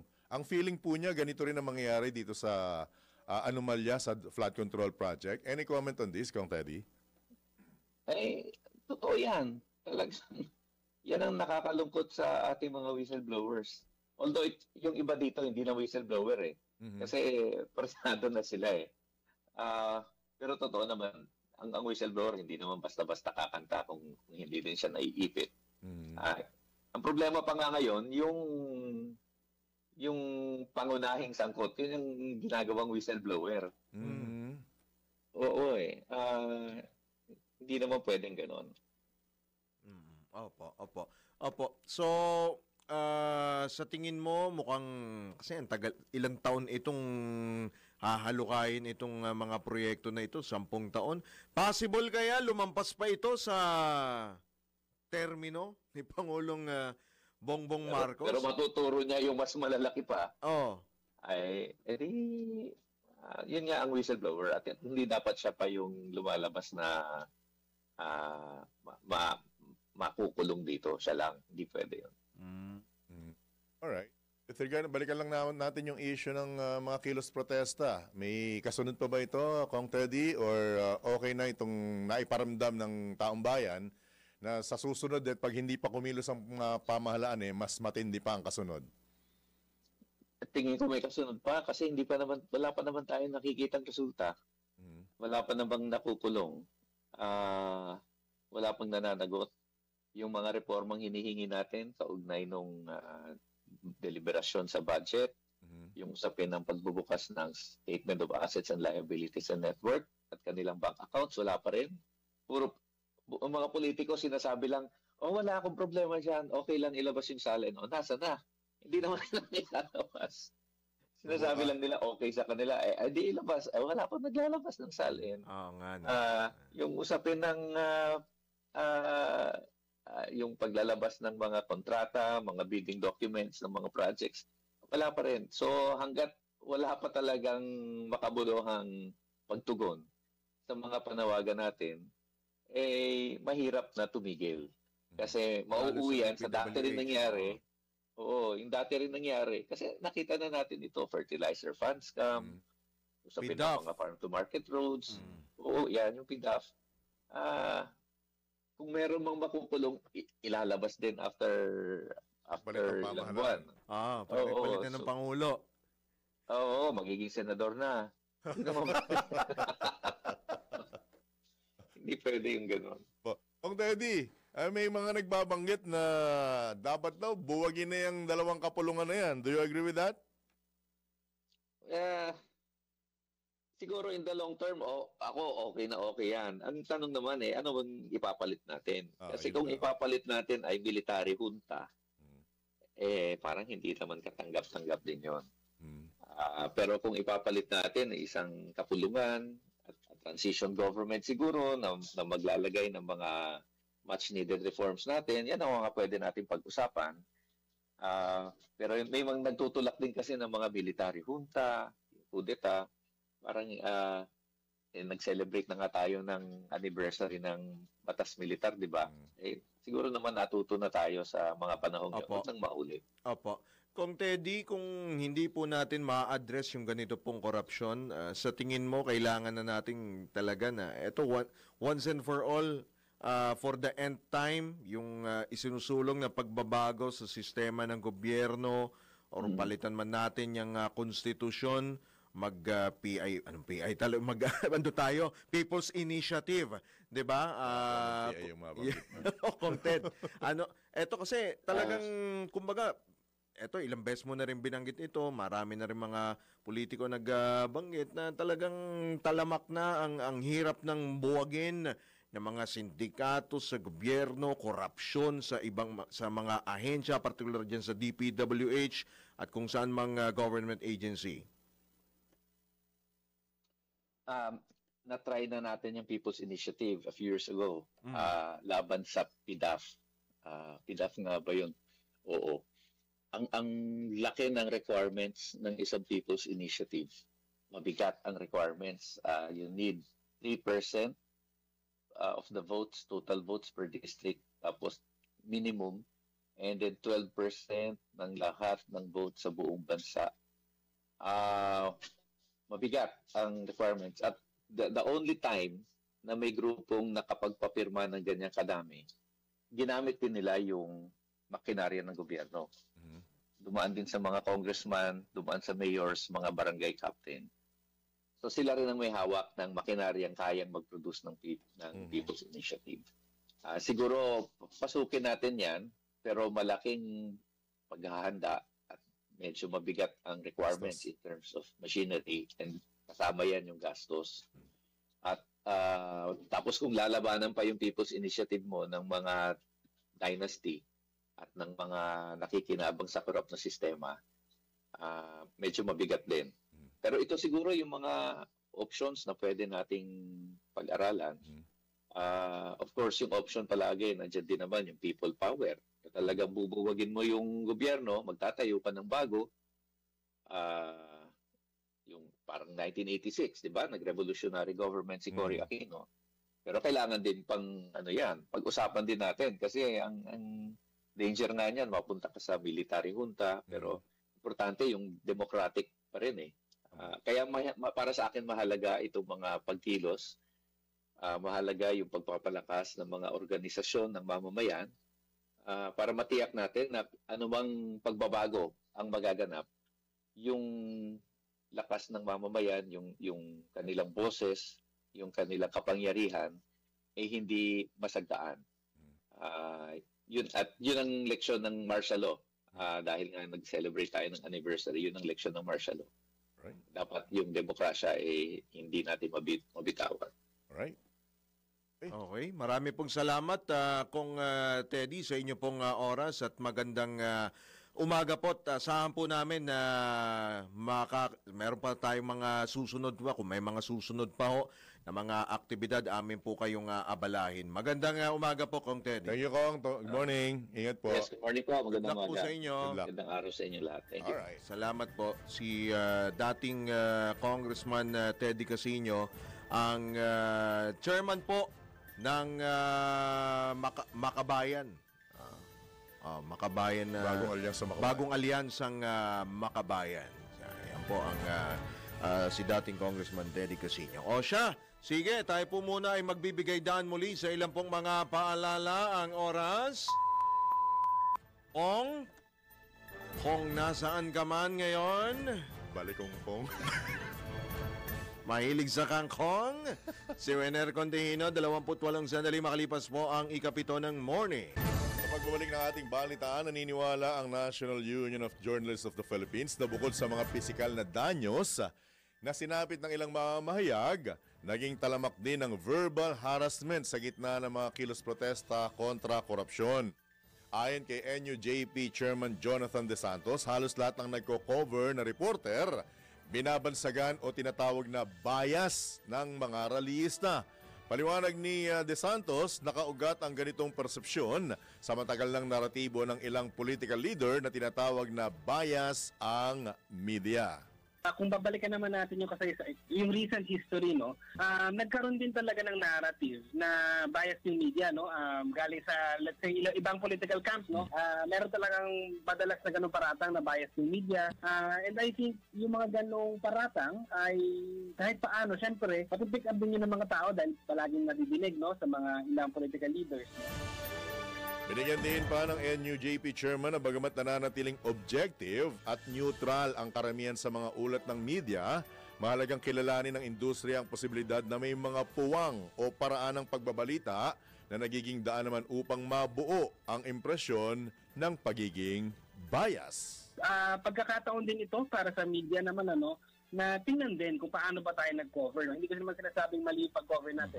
Pero baka pwede natin tingnan kung paano ba natin siniframe yung mga storya. Baka may hibo ng katotohanan naman na may pagkabias talaga. Although, syempre, generally naman, objective and neutral naman yung reporting natin. Pero, yun din, kailangan natin tingnan kung meron bang dahilan kung bakit tayo tinatawag na bias. Which is not to say na bias tayo, no? Pero yung perception lang kung saan yun nanggagaling. Yan naman po ang tinig ni NUJP Chairman Jonathan De Santos sa panayam ng DWIZ. Pasada Balita! Tala, ulitin lamang po natin ito, yung class suspension dahil wala pong klase sa ilang lugar sa bansa ngayong pong araw dahil sa epekto ng super typhoon o ito pong bagyong Nando. Ang mga nagpatupad po ng class suspension, ito po sa Cordillera Administrative Region, sa Maytuba, Benguet, Abra, Tuguegarao City, Baguio City, Apayao, at sa Benguet. All levels po ito. Sa may Ilocos Region naman, Ilocos Norte, Ilocos Sur, La Union, alinsunod na rin po sa anunsyo ng Malacanang. Sa Cagayan Valley, kung saan naglandfall po ang bagyo, diyan po sa Batanes at Cagayan, all levels po walang pasok. Sa Metro Manila, dito naman po wala rin pasok sa Valenzuela, Pateros, Malabon City, Parañaque, San Juan, Caloocan, Mandaluyong, Marikina, Las Piñas, Navotas, Muntinlupa, Quezon City, Maynila, Taguig City at sa May Pasay, maging sa Makati. Sa Calabarzon, wala rin pasok sa Montalban, Rizal. Pasada Balita! Samantala, nakatakda namang magpulong ang mga House Leader at Committee on Ethics and Privileges para pag-usapan ng pagbabalik bansa ni Ako Bicol Party List Representative Elizalde Co. Ayon kay House Speaker Faustino Boji D. III, kanilang pag-uusapan ang kahinatnan sakaling umuwi na ng bansa si Congressman Co matapos ilabas ang notice of revocation ng kanyang travel clearance. Ayon sa House Speaker, wala pa siyang ideya kung natanggap na nga ng kongresista ang direktiba sa kanya na kansilahin ang travel clearance at bumalik Pilipinas na sa loob ng 10 araw. Matatanda sa huling update, nasa Estados Unidos si Congressman Co para sa kanyang medical treatment, pero may lumalabas na mga ulat na mukhang umalis na ito ng New York at nasa Europa na sa mga oras na ito. Binigyan din ng leader ng Kamara ang pangangailangan na magkaroon ng presensya at masagot mismo ni Congressman Co ang mga aligasyong ibinabato laban sa kanya, partikular ang issue ng insertion sa 2025 national budget at maanumalyang flood control project. Sakaling hindi tumalima sa 10-day period ang kongresista, posible itong maharap sa disciplinary at legal actions. Pasada Balita. Buo naman ang suporta ni House Speaker Faustino Boji D. III sa panawagan ng ilang mambabatas na ipakita o isapubliko ang kanilang Statement of Assets, Liabilities and Net Worth o SALN ng mga kongresista. Tugon nito ni Speaker D nang matanong kung susuportahan niya ang panawagang isapubliko nga ang SALN ng lahat ng opisyal ng gobyerno. Binigyang din ng leader ng Kamara na kailangan maging bukas at maipakita ng mga miyembro ng mababang kapulungan ng Kongreso ang kanilang commitment sa taong bayan. Handa rin niya siyang ipakita ang kanyang SALN kung kinakailangan at kung ito ang paraan para maibalik ang tiwala ng publiko sa mababang kapulungan. Sa tingin ko naman, sa ngayon, kailangan talaga maging makita nila ang ating mga miyembro at hindi lang dito sa miyembro ng ating mababang kapulungan, dito sa Kongreso, ay lahat dapat talagang makita at maging bukas ang SALN ng bawat isa para sa ganun talagang ipakita natin sa ating mga kababayan at may manumbalik ang pagtitiwala sa atin. Yes, kung kakailangan ipakita yung aking SALN, why not? I'm willing to... Any updates? Na po ang bahagi ng pahayag ni House Speaker Faustino Boji III sa Kamara. Pasada Balita. Buo naman ang suporta ng House Infrastructure Committee sa Independent Commission for Infrastructure na tumututok at nag-iimbestiga sa issue ng mga palpak at maanumalyang flood control project.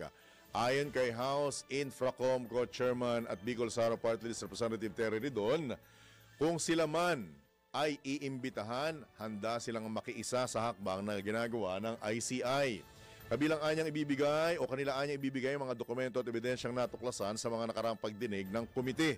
Kinumpirma naman ni Congressman Ridon na wala pa silang nakatakdang petsa sakaling magpatuloy ang pagdinig ng Infracom. Anya, kanila pang kukonsultahin si House Speaker Faustino Boji D. III para sa magiging direksyon ng bagong leadership sa komite. Iginit ng kongresista ang pangangailangan na malaman ng Infracom kung tulay na bang ititigil ang kanilang pagsisiyasat sa issue ng flood control. Pasada Balita. Inimbitahan naman sa pagdinig ng Senate Blue Ribbon Committee hinggil sa maanumalyang ng flood control projects sina dating DPWH Secretary Manuel Manny Bonoan at dating DPWH Undersecretary Roberto Bernardo. Ayon kay Senate President Pro Tempore Panfilo Lacson at Chairman ng nasabing komite, pagpapaliwanagin sina Bonoan at Bernardo sa mga ghost flood control projects nung panahon ng kanilang panunungkulan sa kagawaran. May larawan anyang mga lumabas kung saan kasama si Bernardo ng tinaguriang BGC Boys o yung Bulacan Group of Contractors na sangkot sa anomalya na kinabibilangan ni na dating DPWH District Engineer Henry Alcantara at Assistant District Engineer Bryce Hernandez. Samantala si Bonoan naman ang appointing authority noong nasabing panahon kaya't dapat maipaliwanag nito kung paano nagkaroon ng 600 million pesos na cash delivery mula sa isang kontraktor na si Sally Santos ng Sims Construction patungo sa Bulacan District Engineering Office. Pasada Balita. May malaking pagkakaiba ang galit ng mamamayan noong NBNZT scandal at sa issue ng mga flood control project. Ito naman ang sagot ni UST Political Science Professor Froilan Calilong at isang political analyst sa naging komento ni NBNZT EDL scandal whistleblower Jun Losada sa gitna ng kabi-kabilang protesta kamakailan. Sa panayam ng DWIZ, kung perang pag-uusapan, mas maliit ang perang sangkot. Ayon kay Professor Calilong, sa NBNZT EDL kumpara sa sinasabing trilyong pisong nakurakot mula naman sa mga flood control project. May malaking pagkakaiba po kasi yung panahon na yon nang nangyari yung NBN-CTE scandal sa panahon natin ngayon. Unang-una po kasi dito yung magnitude at yung gravity ng issue. During that time, yes, we were talking about multi-million pesos. Now we're talking about trillions. So yung galit ng taong bayan ngayon dito sa nangyaring systematic corruption is way, way higher as compared during that time. Dagdag pa ni Professor Calilong, nakatulong din ang pagbubuo ng Independent Commission for Infrastructure at ang pag-usbong ng social media sa pagbuo ng isang national sense of consciousness sa mas maraming tao dahil sa naging reaksyon ng mga ito sa mga tinaguriang Nepo babies na nakinabang sa katiwalian ng kanilang mga parent. Masasabi natin mas advanced at mas developed na talaga yung ating social media connections. It's very instrumental itong social media na to sa pag-instigate ng tinatawag natin na national sense of consciousness, lalong-lalo na nung nakita natin kung anong klase ng pamumuhay meron itong mga anak at mga kamag-anak nitong mga nagwalda sa pera ng bayan. Yan ang po ang tinig ni Professor Froilan Calilong, isa sa mga political analyst sa panayam ng DWIZ. Pasada Balita! Talatangga pa tayo ng pagulat mula pa rin sa labas ng impila. Sunog, sumiklab sa isang gusali sa Binondo, Maynila, isa sugatan. Nagbabalik si Patrol 5 Aya Yupanco. Isang fire volunteer ang sugatan sa sumiklab na sunog sa isang commercial residential building sa Tomas Pimpin Street, Binondo, Maynila, pasado alas 9 ng gabi-kagabi. Ayon sa Bureau of Fire Protection, ang nasunog na gusali ay ang Enghong na may 8 palapag na kaagad inilagay sa port alarm dakong alas 9:45 ng gabi. Napilitan ng mga bumbero na gumamit ng aerial ladder para apulahin ang apoy na mabilis na kumalat sa pinakatuktok ng pinakatuktok na palapag ng nasabing gusali. Tumutok din yung mga pamatay sunog sa rescue operation sa mga nakatira sa gusali. Sa ngayon ay patuloy pa rin ang isinasagawang investigasyon ng arson investigator ng Bureau of Fire Protection ng Maynila. Patrol number 5 ay yung para sa implemento ng lakas. DWIC, nagbabalita ng tama, naglilingkod ng tama.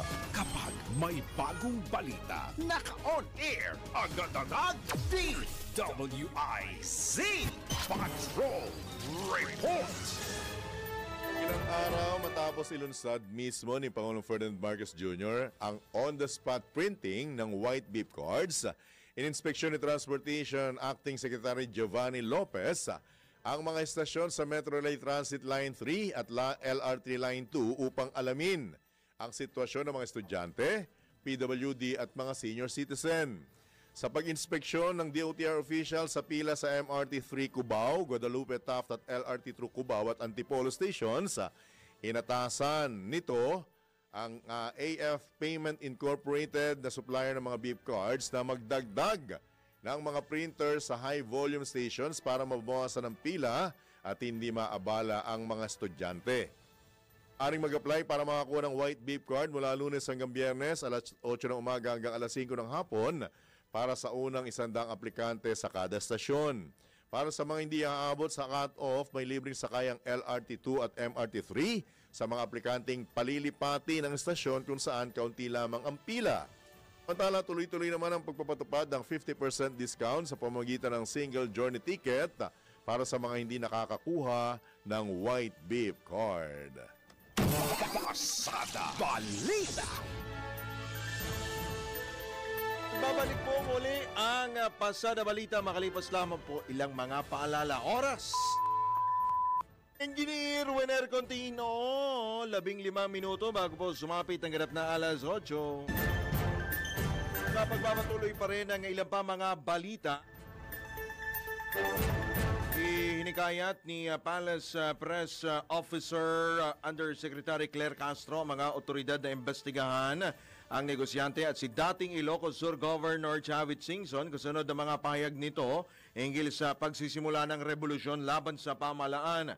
Ayon kay Jose Castro, dapat suriin ng Department of Justice, Philippine National Police at Department of Interior Local Government kung dapat kasuhan ng inciting to sedition si Singson. At ayon kay idinagdag pa ni Jose Castro, inengganyo ang mga kabataan dahil nga po dito sa mga pahayag po ni dating Governor Chavit at inakit umano nitong ni Singson ang mga kabataan, lalo yung mga high school at college students, na huwag pumasok sa paaralan hanggat hindi bumababa ang mga taong gusto nilang pababain.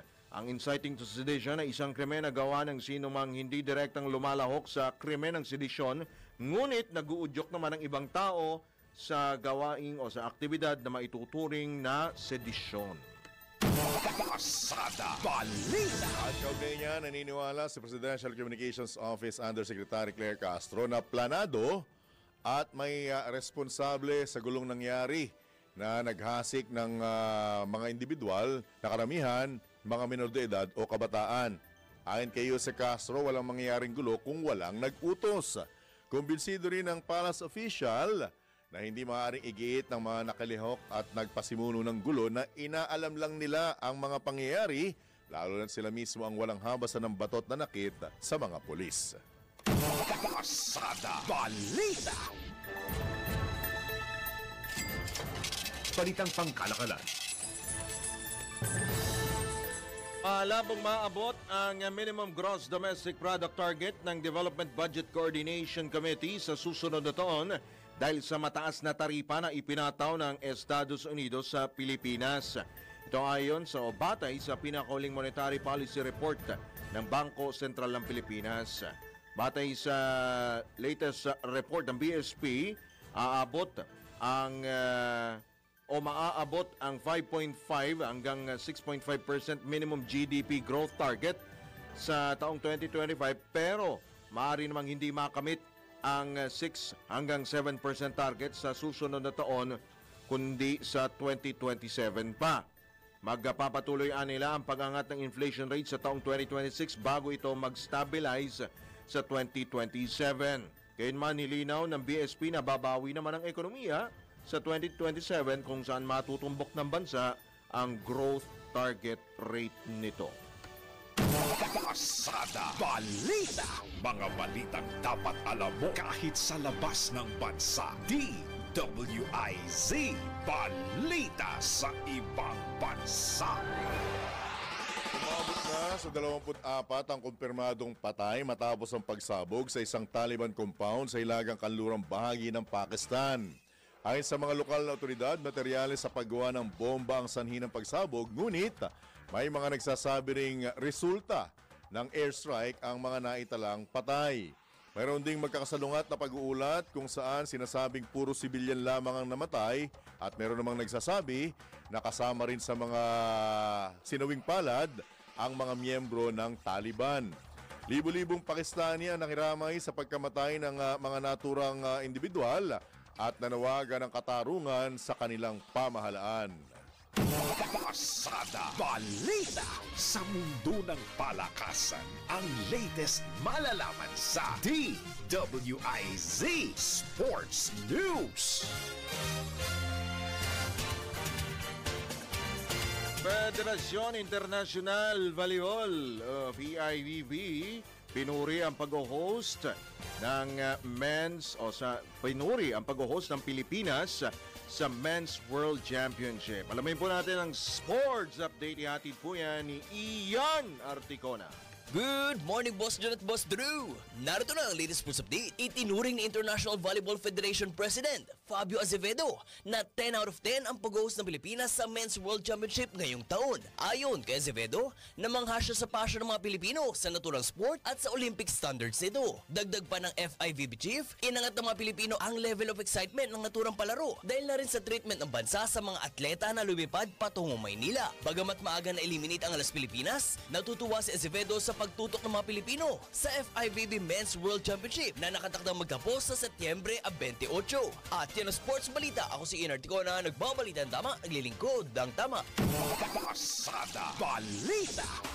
Balitang Pangkalusugan.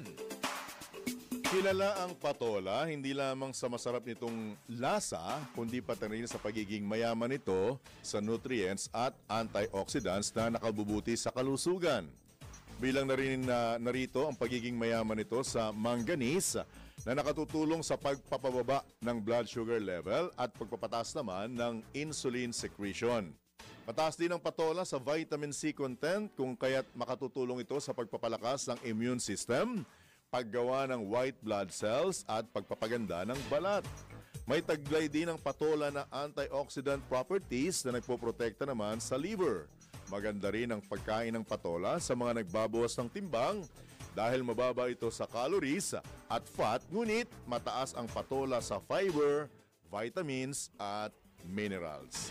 Ang patola. Ay, eka lang, may ano kayang patola. Ginagamit din sa paligo yan. Kaya nga maganda sa balat. Maganda sa balat yan, di ba? Pero hindi ito niluluto para gamitin sa balat. Ha? Oo naman. Papatuyuin mo muna yan. Mapatolan pa ba natin? Patola natin. Okay? Ikaw, patola ka eh. Pasada Balita. Ito na ang latest, bagong-bago, fresh na fresh. DWIZ Showbiz News. Yan, sigurado mahilig. Hindi lang sa patola yan. Tsaka sa upo mahilig yan. Paborito niya yung upo tsaka patola. Kaya pala, patol much. Kita mo ko maglakad. Ha? Tingnan mo siya maglakad. Obserba. Andyan ba? Andyan ba? Andyan. Andyan? Tutulog. Eto na nga po, ang latest po, social, grabe naman siya, social media influencer. Huwag ka masyadong maingay, baka magising din. V. Cortez, binatikos sa kanyang paglahok sa trillion peso march. Alamin po natin ang latest po na showbiz chika mula po kay Bini Bining Bigote Anton. Good morning, Papa John at Papa Drew. Ay, nako ha, ito nako, matindi itong balitang showbiz ngayon natin, ano? Kasi talagang nag-viral ito sa social media ang post ng influencer at vlogger na si Vay Cortez matapos siyang mag-post ng kanyang pakikisa sa naganap na trillion peso march kasama ng kanyang mga kaibigan sa vlogger group na Team Payaman. Nako, hindi na kailangan to ni Papa John, yung Payaman, kasi mayaman na talaga ito si Papa John. Oo, kaya calling ha, BIR ha. Ay, kay Cortez, natatakot sila ng kanyang asawang si Lincoln Kong TV Velasquez dahil babalik sa kanila ang galit ng bayan dahil sa mga sinuportahan nila noong 2025 midterm elections, ngunit mas nanaisin pa niya ito kaysa manahimik. Tatanggapin din niya ang lahat ng panlalait, mura at iba pang pangungutya dahil sa mga na-feature na politiko sa ilang mga nakaraang vlogs at social media posts tulad ni Senator Camille Villar at ng Solid North Party List. Dahil dito kaya't inulan ng pambabatikos ang comment section ni Cortez habang mayroon ding nagkumpara sa kanila sa kapatid ni Kong TV na si Johnny Boy Velasquez at ang kanyang misis na si Vien. At yan, aking balita ang showbiz para sa impinang metodong lakas, DWIZ. Ako si Anton, nagbabalita ng tama, naglilingkod ng tama. Pasada Balita. At sa ating good news, muli nang na-restore ang sinasabing pinakamatandang pipe organ na ginawa para sa isang simbahan. Nabatid ng naturang organ ay nasa 800 taong gulang na at dinala ng mga Crusaders sa Holy Land noong ika-11 siglo na iniligay sa isang simbahan sa bayan ng Bethlehem na sinasabing lugar na pinagsilangan kay Panginoong Jesus. Inilibing ng mga Crusader ang mga tubo ng naturang organ sa pag-asang maitutugtog muli ito ng hinaharap at natunto ng instrumento sa tulong na rin ng ilang eksperto sa musika, archaeology at organ building. Ayon sa pinuno ng research team, nais lamang nilang gumawa ng replika ng pipe organ, ngunit nadiskubre nilang maari pa ring itugtog ang ilan sa mga pipes nito kaya mas mainam para sa kanila na muli itong gamitin. Nasabing pipe organ, mananatili na sa isang monasteryo sa Old City ng Jerusalem. Pasada Balita. Bakit na sa Las Piñas kasi meron tayong bamboo organ, di ba? Marami ring mga nagpupunta ron. Las Piñas. Dahil ang organ nila bamboo. Oh, yes. Bamboo. Pwede sa rock version. O siya, sige, paalam na tayo. Hindi, pwede na. Parang nag-iba to. Hindi na. Parang may higing ka na iba ang dating. Kanina ka pa. Malapit na kasi magpasko eh. 93 days na lang bago mag... bakit nag-segue sa Kapaskuhan pinag-uusapan? Kailangan iba tayo. higing mo eh. Iba direction mo kanina. Ayusin siya. mo. Sige. Tayo po ay... Baka may mga babatiin ka pa. Yung mga magba-birthday, ha? O siya. Sige. Sa ngalan po ng buong tropa ng DWIZ at Aliw Channel 23, kami po ang inyong mga naging tagapaghatid balita. Drew Nasino, Johnny Banyes, nagbabalita ng tama, naglilingkod ng tama. Standby lamang po. Susunod na, nandyan na po sila. Andyan na. Walang iba! Walang iba! Ayusin mo. Andyan na sila! Karambola! Oras po natin... Oy, di siya nagmamadali. Hating minuto bago sumapit po ang ganap po na alas 8. O, eto na po, ibibigay na po namin. Eto na po! Para sa mga inggiters, bashers, and haters, eto na! Happy weekend! Ang mga balita, dudublihin ang pasada. Ang mga kontrobersyal, mga viral, mga trending na mga tao. Dalawang mas matinding papasadahan. Mga pangyayaring nakikita sa kalsada. Live na papasadahan. Tambalang John Ibanez at Drew Nasino. Doble ang lakas, doble ang tindi. DWIZ Pasada Balita sa DWIZ News, DWIZ News TV at Aliw Channel 23 at sa digital channels ng DWIZ. Huwag magpapaiwan para huwag maunahan. Pasada Balita Monday to Friday, 6 a.m.